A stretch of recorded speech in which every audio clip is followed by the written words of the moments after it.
Hablar del ocio es hablar de un asunto muchas veces incomprendido. Durante años se le ha dado una connotación negativa como si estuviera relacionado con la falta de productividad.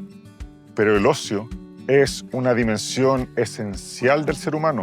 Es donde nosotros podemos encontrar libertad, creatividad, podemos encontrarnos a nosotros mismos y compartir con otros sin la necesidad de un objetivo específico. En las sociedades actuales, marcadas por un rendimiento constante y altas exigencias, el ocio ha quedado relegado a lo que significa algo después del trabajo. Sin embargo, esto limita completamente todas sus potencialidades. El ocio va más allá de un tiempo de descanso. El ocio permite la creatividad, permite aflorar o encontrar nuevos objetivos relacionados con nuevos conocimientos, crear ciencia y mucho más. En muchas culturas, el ocio no se contrapone al trabajo, sino que se integra como parte del buen vivir. Es un tiempo que se vive con sentido y que no se mide con productividad, sino que con bienestar, conexión, con plenitud. Este capítulo de La Ciencia que se Comunica es una invitación a mirar el ocio con nuevos ojos, a verlo como un derecho, como una necesidad y también como una herramienta para cambiar nuestras vidas de una forma mejor y más significativa. Acompáñanos. La Ciencia que se Comunica, un podcast de la Pontificia Universidad Católica de Chile, conducido por Elieta Ángel y Ricardo Salazar. Investigación universitaria que aporta a los desafíos del país. Hola, ¿cómo están? Acá Elieta Ángel, soy periodista científica y los acompañaré en la conducción de este video podcast en La Ciencia que se Comunica junto a Ricardo. Así es, Eli. Yo soy Ricardo Salazar González, soy doctor en química, también soy actor. Y en este capítulo vamos a tocar un tema súper interesante del cual no se habla mucho, ¿cierto? Que tiene que ver con el bienestar de las personas. Me refiero al ocio y al buen vivir.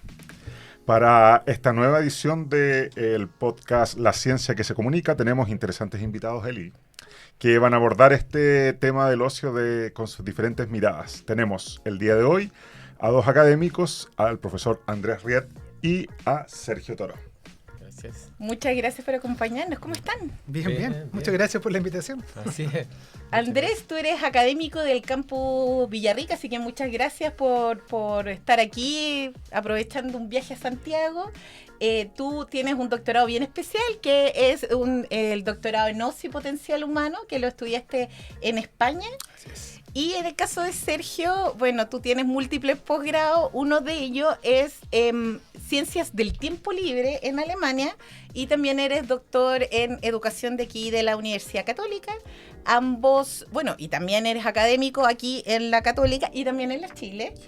Y ambos dos son profesores de educación física y haciendo ahí como revelando información más confidencial. Esperamos que esta conversación sea súper entretenida porque los dos se conocen hace un poquito más de una década y media. Qué bien. Bueno, bienvenidos nuevamente a este nuevo estudio podcast de la Facultad de Ciencias de la Comunicación de la UC. Y partamos, ¿no? ¿Cierto? Sí, pues. Vamos pues. Ya. Sí. Entonces, me intriga un poco, Andrés, el hecho de cómo llegaste a estudiar este posgrado que tiene un nombre especial. Por ejemplo, en mi caso, que el área de la química lo veo súper lejano. ¿Cómo nace esta idea de hacer este posgrado diferente? Sí, bueno, como decía la Eli, Sergio y yo somos profesores de educación física, entonces yo en mi vida en general hasta mi primera y segunda adolescencia estaba muy ligado al movimiento, al deporte, al juego, a tener una especie de disfrute y de goce en ese espacio, en ese mundo. Pero siempre tuve y tengo, creo yo afortunadamente, algunas otras inquietudes más vinculadas, como por ejemplo las artes, el teatro, la literatura, el pensar también, la filosofía, y siempre estaba buscando qué había en común de esto. Y después de varios años de trabajar en distintos lugares, vivir en distintos lugares también del país, caí en cuenta que más o menos todo lo que junta estos intereses tenía como un espacio común o un lugar común, que era que era el ocio. Me acordé mucho de que mi profesor Osbonomir Stoich de la universidad, que él siempre nos hablaba de la importancia del ocio y la recreación como el fundamento de la actividad física, como fundamento del deporte, al menos en Occidente, ¿no? Y claro, y empecé a buscar, luego de esos tiempos me mudé a Villarrica, empecé a acercarme a la universidad, hacía algunas cosas, algunos cursos, y de pronto en la universidad me dijeron, bueno, nos gusta tu trabajo, pero si quieres seguir a la universidad tienes que tener un doctorado, si no... Y ahí comencé a buscar dónde había un doctorado que llenara esto, que completara este espacio que yo había querido investigar y conceptualizar y qué sé yo. Y ahí descubrí que estaba este doctorado en la Universidad de Deusto, existía el Instituto de Estudios de Ocio, que es un doctorado que hoy día tiene casi 60 años, y además de que era un lugar apropiado para mí, también me parecía que el país al cual yo iba a ir a hacer mi doctorado era un muy buen lugar para el ocio. Totalmente de acuerdo. Sí, porque en España no solo se estudia, sino que se vive el ocio. Se vive el ocio. Entonces, para mí era muy importante. Y quería solamente comentarle, a partir de lo que tú decías, esta cosa como extraña, poco usual. Cuando yo estaba haciendo los trámites para a ver si la universidad me da algún aporte aquí, típico, me mantenía el contrato, me tocó llamar por teléfono en esos tiempos a la persona que estaba a cargo. Entonces habíamos hablado un poco por mail, entonces me dice que bueno, Andrés, que tú te vas a hacer este doctorado tan importante, porque yo, por ejemplo, vivo con problemas a los huesos. Entonces yo le dije, no en ocio. Me lo imaginé. En ocio. Ya, me dijo, entonces ya sí, igual es importante. Entonces, claro, desde ahí que hay un montón de cosas que te dicen, te bromean, pero claro, yo creo que para mí, y ahí con Sergio, desde otro lado vamos a concordar, para mí me parece que es un vehículo fundamental para vivir bien, para estar bien en la vida. Lo vamos a confirmar ahora, sí. ¿cierto? A mí me explotó la cabeza hace unos años atrás cuando me di cuenta que la palabra ocio y negocio, negocio es la negación del ocio. O sea, para tener un negocio, para hacer plata, tienes que negar el ocio. Así Entonces, me pareció brutal, así como que fue ¡puh! Entonces, por lo mismo, o sea, ¿qué entendemos por ocio hoy? O sea, ¿cuál es nuestra mirada al respecto? Bueno, mira, el ocio como otros fenómenos se puede entender de distintas maneras, o sea, como una industria gigantesca, impresionante, o sea, no hay nada más, es como la tercera industria en el mundo en términos de venta, ¿no? De movimiento, lo puede entender como fenómeno social, si uno pensara todas las personas que practican alguna afición, tienen algún interés, que lo cultivan, o incluso de manera espontánea, somos millones y millones de individuos que al día nos movemos frente a esto. Yo en particular, y en el estudio me ha interesado más bien la idea de la experiencia de ocio.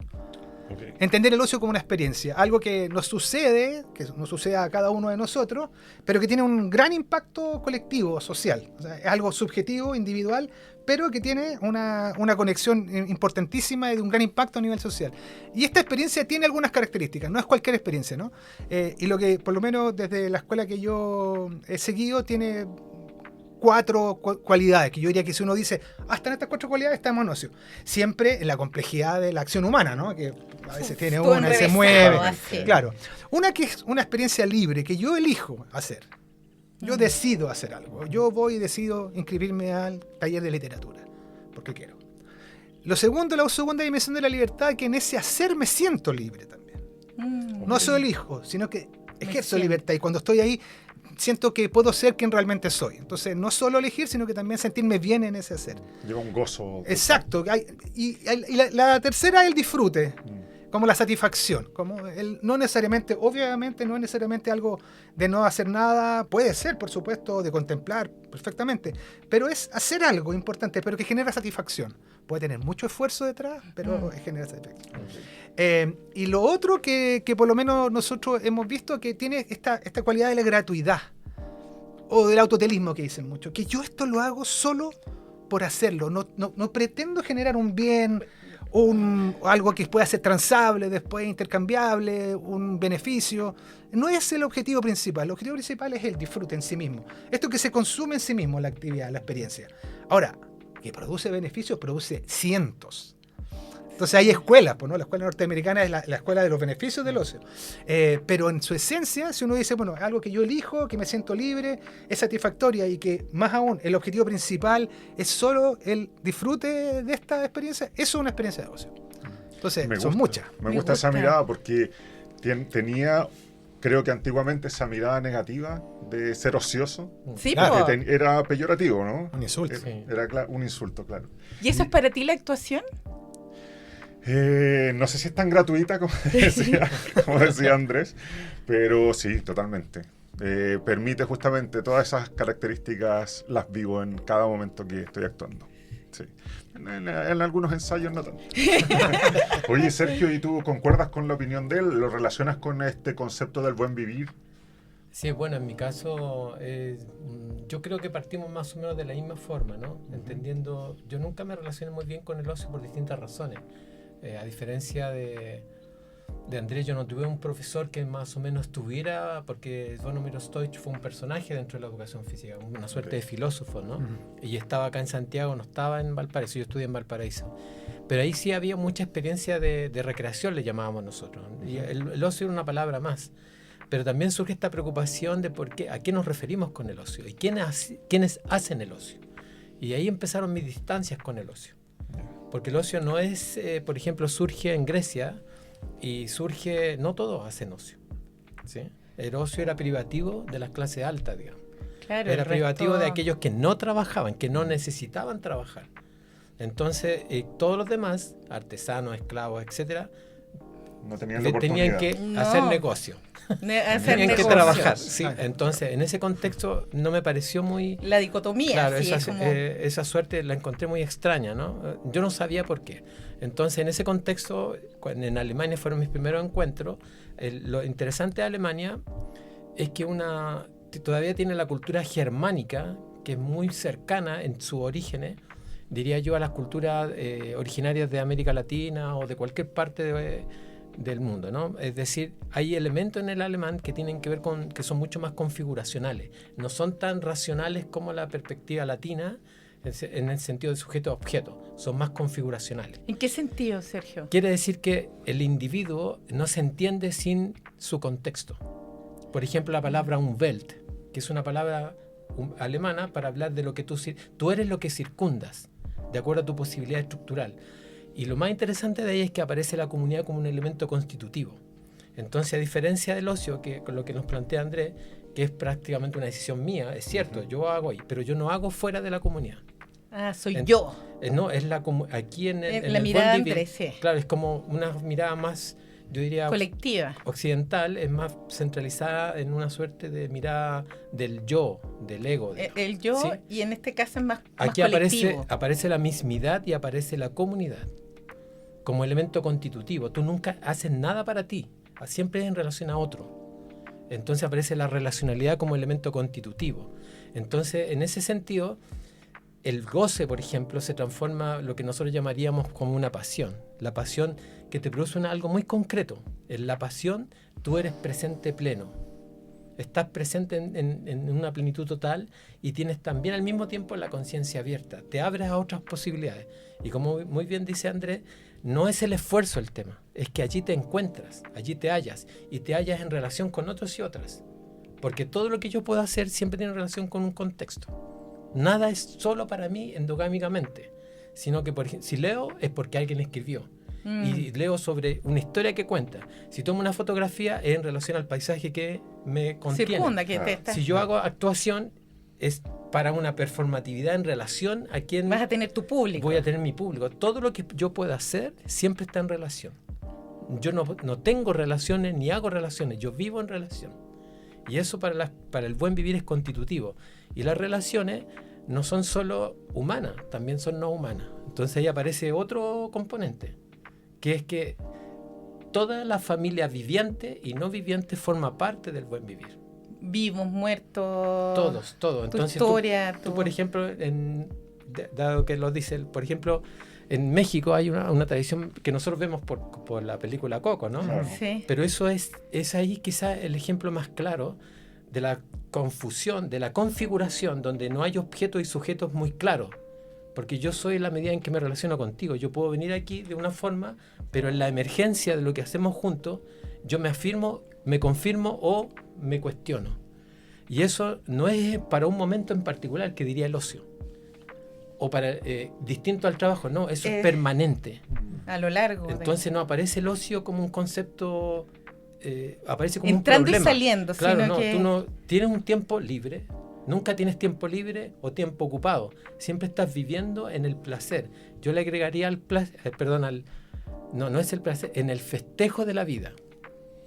¿Se entiende? Entonces, por ejemplo, los mexicanos, la cultura Festejo zapoteca... de la vida y de la muerte. Exacto, pero es que la muerte es un componente de la vida. Claro. Nunca hay una desaparición total. No sabemos qué puede haber más allá en términos constitutivos, sino intuitivos. Y no, yo creo que no nos tenemos que ir tampoco tan lejos de pensar sí. en la cultura mexicana. Yo Pasa soy que- ariqueña y en mi cultura andina, en el fondo nosotros, o sea, Absolutamente. yo he pasado Navidad o Año Nuevo en el cementerio donde está enterrado mi papá, y para el Día de Todos los Muertos es muy bonito porque es como los cementerios más indígenas, como puede ser en el Valle de Azapa, es la banda, porque es la celebración, es la banda tocando tumba por tumba y también tomando, Sí. tocando y con las ofrendas a los Y muertos, todos en comunidad. y todos en comunidad, vivos, muertos en este espacio en Sí. común. Entonces es como que Coco fue un gran impacto porque fue Claro. esta película, pero no necesitamos irnos tan lejos, que Así es. en la cosmovisión más andina ocurre lo mismo. Y yo creo que, y esa es mi pregunta, también tiene harta relación esto con las chacanas. Tienes Claro. harta, sí, yo soy andina. Tiene como mucha esta cosmovisión, yo creo que de esta herencia germánica tiene bastante puntos de encuentro con las culturas más originarias. Es que todas las culturas, por ejemplo, si tú miras la cultura celta, las culturas germánicas, ¿cuándo aparece este tema de la individualización? Aparece justo en el mismo momento que empieza la acumulación. Entonces las primeras comunidades, por ejemplo, si tú vas a los famosos castros que están en España, por ejemplo, vas a encontrar cosas muy parecidas se me olvidó el nombre, a Sócor. Que en el norte. ¿Sí? Ujú. Entonces, ahí tú ves que tú ves la construcción del pueblo en un castro gallego en España, en Galicia, y ves acá en la cultura del Canadá, y tú dices, pero si es lo mismo. Y no ves la diferenciación, tú dices, no ven como clases sociales, porque la idea era precisamente vivir en una relación comunitaria entre humanos, con no humanos y con lo que contiene a lo humano, en este caso el cosmos. Entonces es una cosa muy interesante, porque tú dices, claro, no es necesario irse tan lejos, porque es como, diríamos, salvo la cultura eurocéntrica o del norte global, dirían los actuales sociólogos, la mayoría de las culturas en el resto del mundo tienen lo que estamos conversando, una mirada mucho más unitaria, mucho más circular de la vida o espiral de la vida. Entonces es muy normal encontrar en muchas partes, digamos, en la India o en el Centroamérica o acá en Chile. Tú mencionaste una palabra alemana que resumía de alguna u otra forma. Umwelt. Sí, y en español, ¿cómo lo describes como el buen vivir o el Sí, convivir? es que el Umwelt es una palabra que creó un señor que se llama Jacob von Husskold, que Maturana estudiaba mucho. Sí, Maturana la tradujo al acoplamiento estructural, diría él, ¿no? El Umwelt tiene que ver con, tú conoces aquello que circundas, y tú circundas por dos razones. De acuerdo a tus capacidades estructurales, es decir, lo que yo puedo hacer. Por ejemplo, yo no puedo volar, pero puedo caminar, puedo andar en bicicleta, etc. Tu mundo se va constituyendo de allí, pero lo que tú escoges con mayor prevalencia circundar es aquello que te afecta y que tú afectas. Es decir, que al mismo tiempo tú te haces presente ahí y te hacen presente. Entonces, desde ese punto de vista, sí, se parecen. okay. Pero lo importante, los científicos dirán, no se parece, porque el buen vivir es un concepto ya que tiene una ética y todo eso. Y los seres vivos en general no tienen ética. Bueno, podría ser. Pero lo interesante es que, claro, que el ser humano como es ser estructural, por decirlo de una forma quizás mecanicista, es un ser que vive desde sus afectos. No vive fuera de eso. Eso es estructural. Yeah. Entonces, tú como bioquímico sabes, ¿no es cierto?, que, claro, tú podríamos decir que, no sé, pues la oxitocina o la serotonina son componentes bioquímicos, etcétera, pero tienen un efecto global en el sistema llamado humano, ¿no? Y que produce un estado. Felicidad. Por ejemplo. Entonces, ese estado, cuando se empieza a constituir en un símbolo, en algo configurativo relacional, porque yo no veo tu serotonina, pero los dos coincidimos en que este pues, es un libro. Entonces, ¿qué hacemos en conjunto? Creamos un mundo. Y ese mundo, en la medida en que resuena efectivamente, nos une y nos conforma en algo que Michael Tomasello, un científico del Max Planck, dice, si hay algo que distingue al humano, que está traducido por la Universidad Católica, dice, son las intencionalidades colectivas compartidas. Solo allí hay humanidad. Fíjate que es muy interesante, porque si lo llevamos al plano práctico, a Chile, es lo que menos estaba ocurriendo. En estos momentos sí, pues estamos en una crisis importante en ese sentido. Me explota un poco la cabeza con toda esta conversación, porque por un lado, claro, como en tu caso siento más que el ocio y la felicidad que produces algo como que entro y salgo. Y en tu caso lo veo más como un continuo. Un continuo y que queda claro en el desarrollo humano. Que queda ¿Cierto? como acá? estoy aquí generando una polémica. No. Yo creo que puede ser entenderlo como un continuo, pero yo creo que es una manera no tan... A ver, yo creo que el ocio también puede ser un estilo de vida. También yo puedo pensar en que mi vida tiene una trayectoria, tiene un sentido. Incluso mi vida puede tener sentido a partir de mis prácticas de ocio.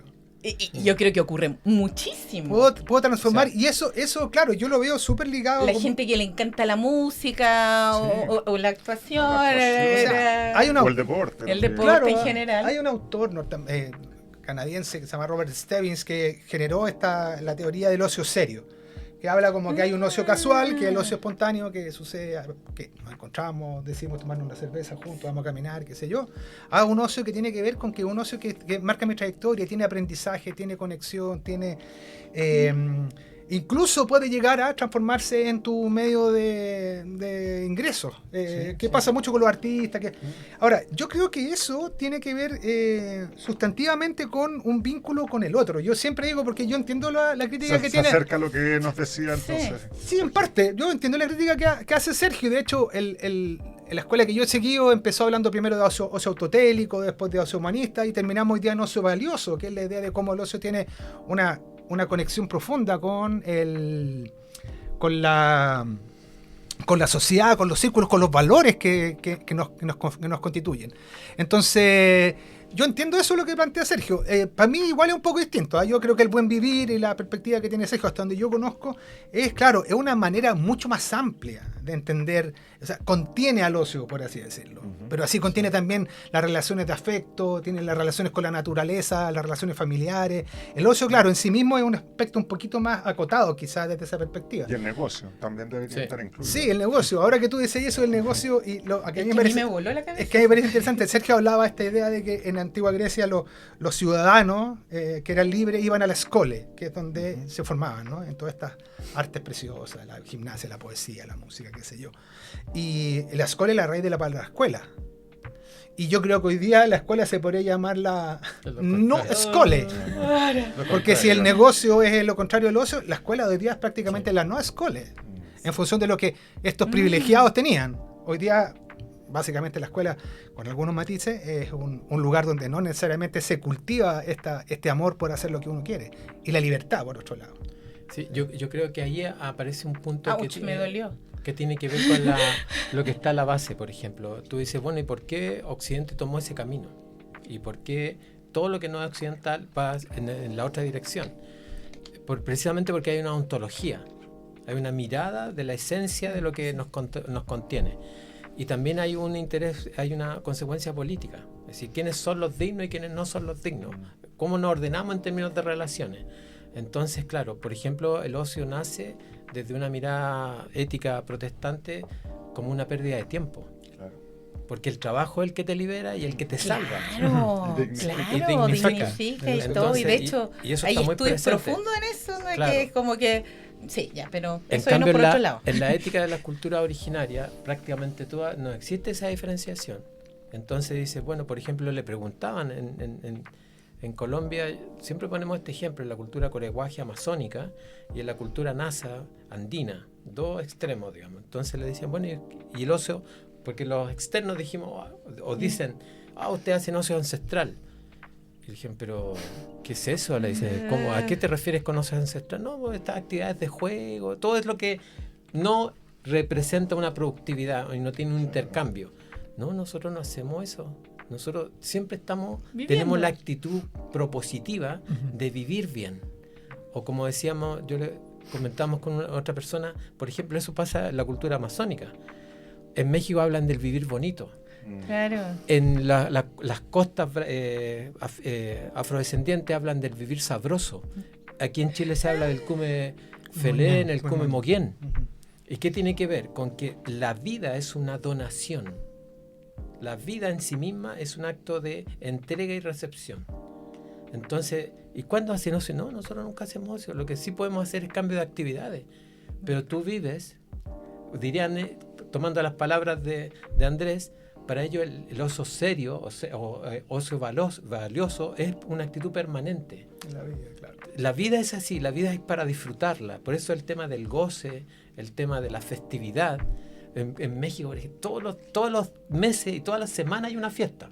Aquí también era así. En España también. Sí, No, y aquí también fue así. En la cultura andina es así. Sí, nosotros nos olvidamos que después de los 80 eso cambió. Bueno, sí. ¿Y por qué cambió? Porque nosotros estamos en una excesivo visión. Nosotros estamos viendo en el negocio como una suerte como de, ¿cómo decirlo? Como una matriz absoluta.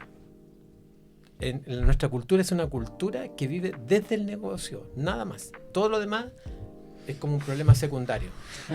Me voy a replantear muchas cosas en la vida después de eso. Oye, y yo sé que el tiempo se nos va volando, pero me interesaría un poco cómo vinculas tú la generación de conocimiento, por ejemplo, a partir del ocio, que me interesa. A partir del ocio. Sí. Sí. Bueno, yo diría que la generación de conocimiento, a ver, ¿cómo tratar de enfocarlo? Hay toda una tradición de mirar que muchos de los conocimientos más importantes de la humanidad surgen a partir de estos momentos de pausa, ¿no? Uno piensa el tiro en Newton cayéndole la manzana, aunque sea verdad o sea mentira, pero claro. Uno al tiro viene El esa Fleming, imagen. que se fue de vacaciones, y cuando volvió estaban los cultivos de la penicilina. Ahora, lo que sí creo yo que es medio indudable es que ese espacio de pausa, que también es el ocio, el ocio, por eso que yo al principio decía que efectivamente cuando uno piensa en ocio, tiene que pensar en una especie de claroscuro infinito, casi, de lo que se puede entender y hacer por ocio, ¿no? Y yo creo que hoy día esta posibilidad de detenerse, de pausar para poder contemplar, no solamente como un ejercicio meditativo, un ejercicio espiritual, sino como un ejercicio que tiene que ver con ver dónde estoy, cómo estoy, con quién me relaciono, qué está pasando a mi alrededor. Ese es un espacio privilegiado para repensar el conocimiento. O sea, ustedes saben, en la carrera académica es una carrera que no tiene pausa y que es de una hiperproductividad terrible. Menos, claro. Sí, no, y de una hiperproductividad terrible. Entonces pareciera que uno dijera, bueno, voy a detenerme, es algo casi prohibido, ¿no? O sea, salvo los sabáticos, pero los sabáticos también te quieren cobrar algo a propósito del sabático, ¿no? Pero entonces, si uno diera ese espacio de contemplación, de pausa, de ocio, yo creo que es voluntario, gozoso, libre.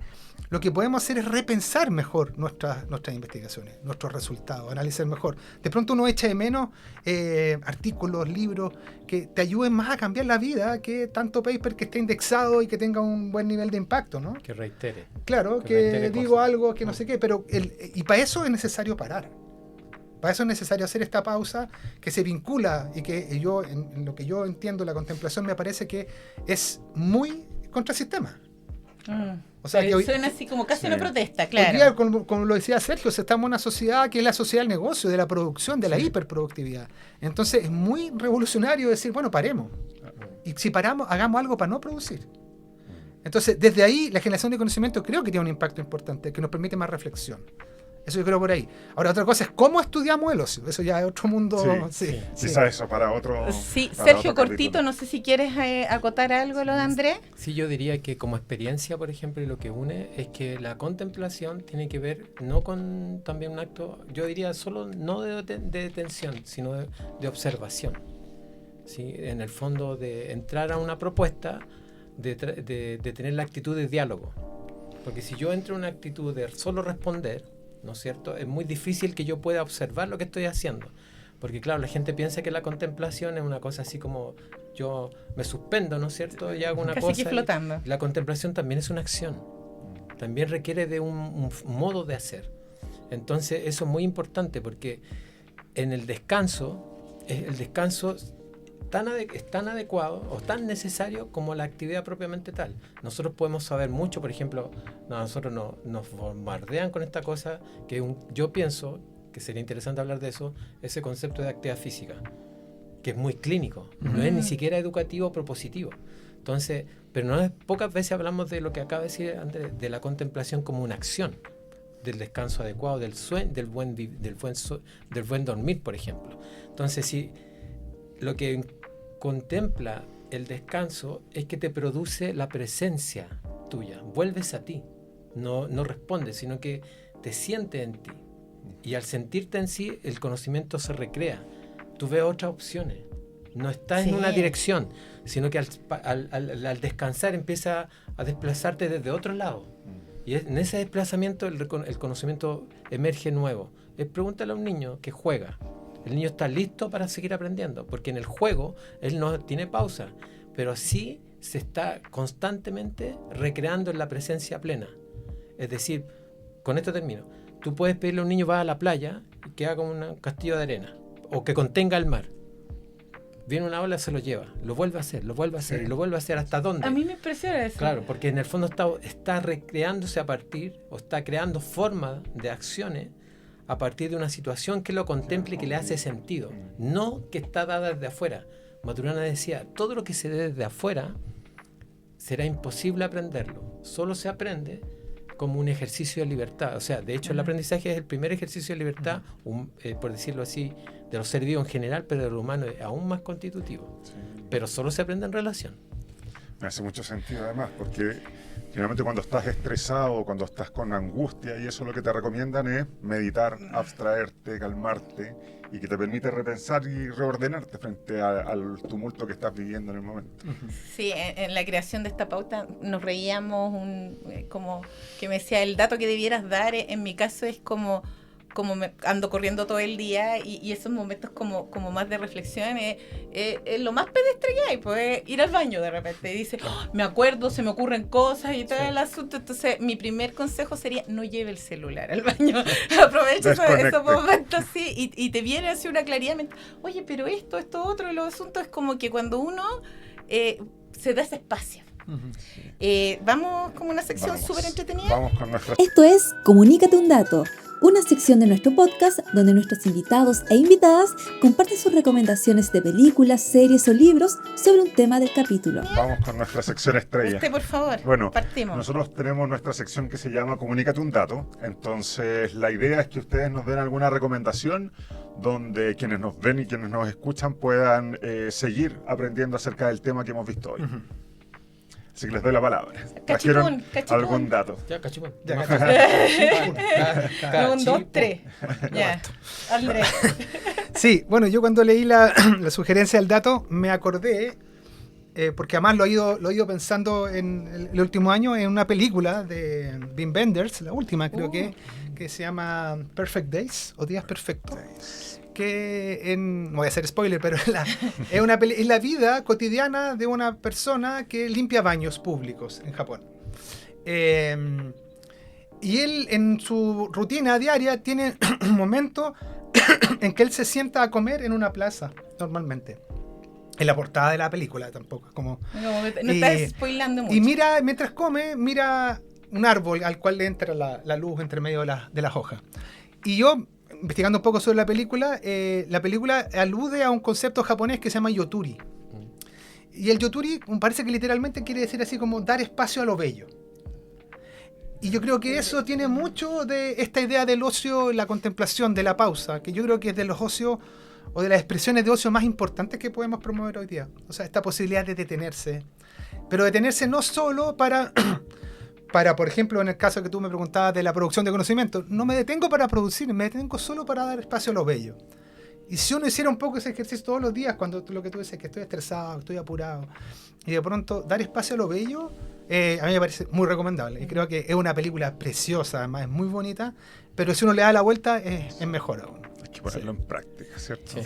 Vamos que se puede. Yo Sergio. les recomiendo este libro para que por ahí lo pueden ver.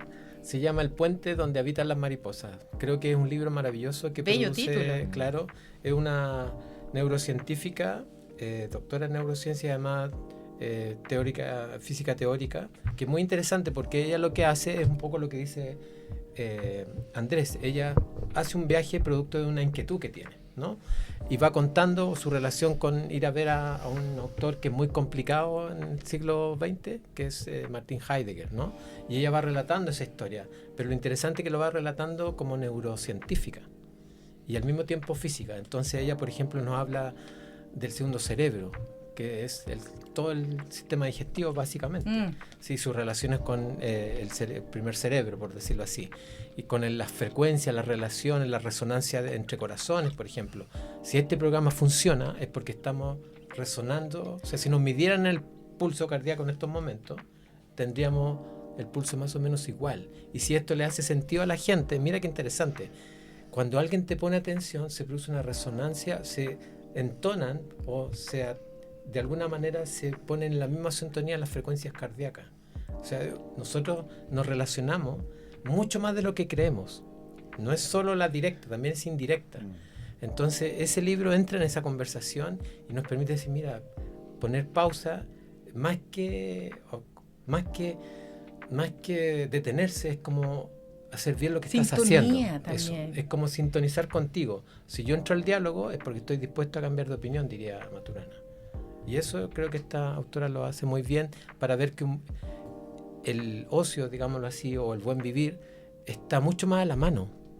En el fondo depende de la actitud de entrega y de diálogo. Casi que es un simple. cambio de mirada solamente, Sí. no es un cambio tan grande de actitud. Sí. ¿Cachipún nosotros? No, por favor. Ay, Dale, usted es un no, caballero. Yo no soy competitivo. Somos Pero- profes de educación física en las 8, no nos quedamos. Eso es lo que amo los cachipuras. Dale. ¿Sí? Me sirve como... Solo que no quiero perder en cámara.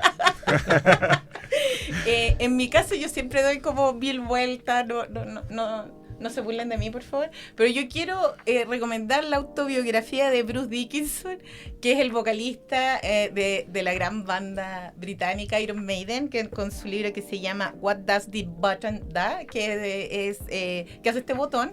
Y me encanta porque tiene que ver justamente es cómo este ocio se transforma en tu carrera. Pero además lo que me gusta mucho en el caso de Bruce Dickinson es que no caen los estereotipos, porque también creo que tenemos muchos estereotipos detrás de estos temas. O sea, ahora estoy trabajando, ahora estoy disfrutando. Entonces como que creo que es una invitación también a romper los estereotipos. Bruce Dickinson es una persona súper interesante, aparte de ser como el líder de esta mega banda, es piloto, tiene ahí su flota de aviones, si no me equivoco es campeón mundial de esgrima. Entonces, ¿cómo logras transitar de distintos mundos sin decir, oye, ahora soy el cantante metal y después me pongo mi gorrita de piloto? Es transitar y moverse y fluir, siendo para mí un representante del buen vivir. Muy bien. Oye, mira qué diferentes los datos. Ya. Yo traigo una charla TED, ¿ya? Que se llama The Power of Time Off. Y que habla un poco del hecho de cuando tú te haces la pausa o te retiras por un tiempo de lo que estás haciendo constantemente, te permite renovarte, te permite darle sentido o cambiar el sentido de la vida. Así que se las recomiendo, dura unos 20-25 minutos y está súper interesante en YouTube. Buenísimo. Sí. Hoy, no, yo seguiría eternamente esta conversación, Sí, la quizá verdad, pondría se pasó otras muy cositas para beber. De otro color, de otro en honor color. al ocio. Los mágicos. Pero bueno, llegó el momento de despedir. Agradecemos muchísimo, Andrés, Sergio. Sí, muchas gracias. Aprendimos algo súper interesante sobre el ocio y el buen vivir. Sergio y Andrés, muchas gracias por aceptar la invitación a ¿Y te nuestro quedas con el ocio o video con el buen podcast. vivir? Yo creo que con los dos. Me gusta mucho lo de... Como el buen ocio. El buen ocio. Como el buen ocio. Vivir con un buen ocio. Me gusta mucho el concepto de la comunidad. Me gusta mucho a mí el compartir con mi familia, con el entorno. Pero también necesito momentos de donde estoy solo. Entonces también yo creo que un balance tendría que ser, ¿no? ¿Tú? Yo, Nos vamos a extender. No, también de los dos, además me hace mucho sentido. En mi caso, esto como de que también soy lo que mis muertos, mis vivos, mi entorno, mi comunidad, mi espacio personal, esto de entrar y salir de repente, pero también un continuo. Yo creo que rescato también. Sí. Bueno, se va otro capítulo más de La Sí. Ciencia que se Comunica, Eli. Muchas gracias, Sergio y Andrés. No, por- gracias a ustedes, un Muchísimas placer. Gracias también a todos. Sí, muchas gracias Sí. a ustedes. sí. Y nosotros nos vemos. Nos vemos pronto. Esto fue La Ciencia que se Comunica, una iniciativa de la Pontificia Universidad Católica de Chile, coproducida por las Vicerrectorías de Comunicaciones y de Investigación y Posgrado, junto a Kilómetro Cero Podcast de la Facultad de Comunicaciones. Este podcast cuenta con el apoyo de la Facultad de Química y de la Dirección de Investigación a través de Científica. La Ciencia que se Comunica, con la conducción de Elieta Ángel y Ricardo Salazar.